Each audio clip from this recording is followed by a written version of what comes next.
Assalamualaikum warahmatullahi wabarakatuh. Perkenalkan, nama saya Indah. Dengan NIM 80 2018 0208. Di sini saya akan menjelaskan tugas dari Network Advance tentang menjelaskan atau tanya jawab tentang wireless LAN. Berhubung di grup sudah saya tanya kepada teman-teman yang lain dan informasinya udah penuh, jadi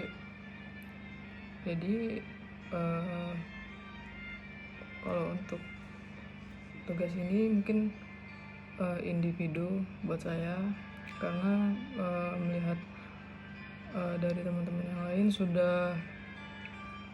mungkin sudah punya kelompok. Jadi kalau untuk pertanyaan saya tanya atau saya kumpulkan pertanyaan dari teman-teman yang lain. Berikut pertanyaan tersebut yaitu apa itu wireless LAN? Jadi WLAN adalah salah satu jaringan area lokal yang mentransmisikan media dengan gelombang radio. WLAN memakai jaringan nirkabel untuk mengkoneksi ke jaringan user lain di daerah sekitarnya. Jadi wireless LAN juga disebut dengan jaringan nirkabel atau jaringan nirkabel.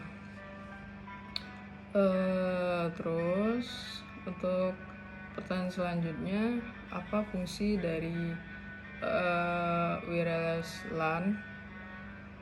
Fungsi utama yaitu untuk mengakses area LAN atau area lokal memakai jaringan nirkabel dengan frekuensi radio.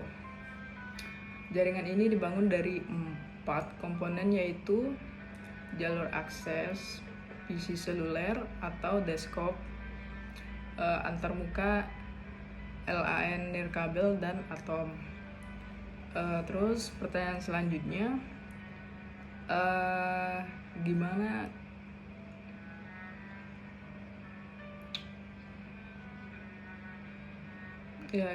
cara kerja WLAN ya? Untuk cara kerjanya dapat diakses secara nirkabel melalui udara menggunakan gelombang elektronik dengan teknologi SST. Teknologi ini mampu membuat pengguna dapat menggunakan satu pita frekuensi secara bersama. Teknologi ini juga merupakan salah satu perkembangan dari teknologi sebelumnya. Teknologi SST ini menggunakan 2 metode, yaitu yang pertama DSSS yaitu Direct Sequence Speed Spectrum, yaitu suatu metode yang dapat mentransfer sinyal ke pita frekuensi tetap 17 MHz. Metode ini menggunakan urutan langsung yang memancarkan sinyal dengan lapisan dengan tanda tangan yang mengurangi noise dan interaksi. Terus yang kedua ada FHSS, yaitu Frequency Hopping Speed Spectrum. Metode transmisi sinyal radio ke pita frekuensi tetap dengan 1 MHz. Terus selain itu ada beberapa teknologi alternatif selain speed spectrum FHSS atau DSS. Ada 3 teknologi alternatif, yaitu Bluetooth, terus Hyperland 2, terus IEEE 802.11. Terus pertanyaan selanjutnya, apa saja komponen dari wireless LAN? Jadi dalam jaringan WLAN terdiri dari setidaknya 3 atau 4 komponen yang diperlukan, yaitu yang pertama ada desktop atau mobile PC. Desktop atau mobile PC adalah perangkat yang digunakan untuk pengguna menghubungkan jaringan LAN tersebut. Terus yang kedua ada LAN Nirkabel Interface, yaitu antarmuka WLAN adalah salah satu komponen pada perangkat jaringan LAN yang disambungkan pada PC desktop atau seluler.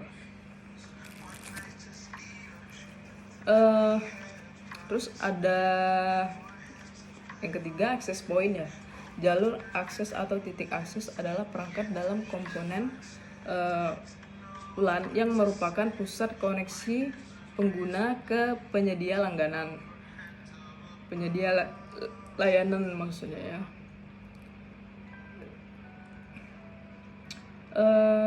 Terus yang keempat ada antena ya. Adalah perangkat atau alat eksternal yang dipakai untuk menguatkan sinyal. Alat ini termasuk ke dalam komponen LAN opsional karena dapat menggunakannya atau tidak.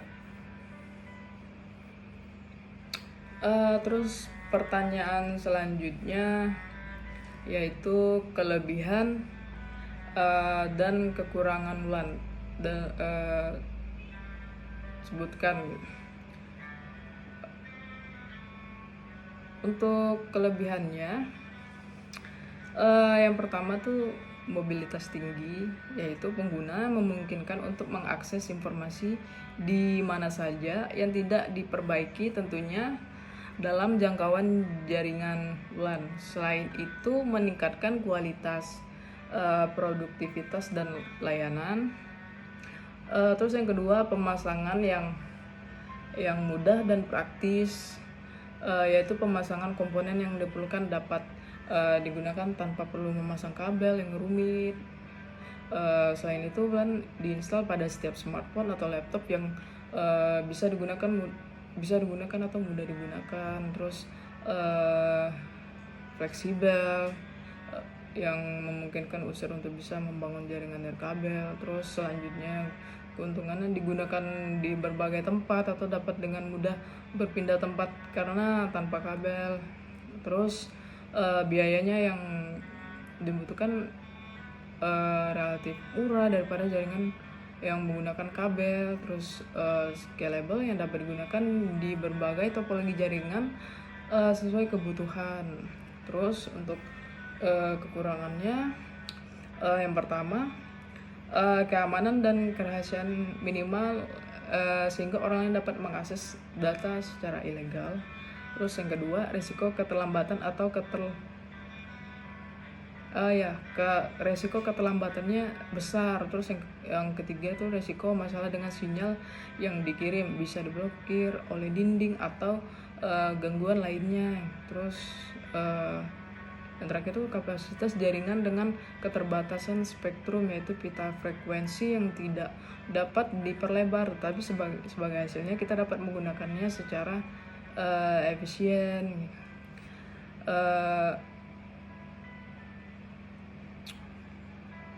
Oke, baiklah, itu merupakan dari beberapa pertanyaan tentang wireless LAN yang sudah saya jelaskan. Kurang dan lebihnya saya mohon maaf. Wabillahi taufiq wal hidayah. Assalamualaikum warahmatullahi wabarakatuh.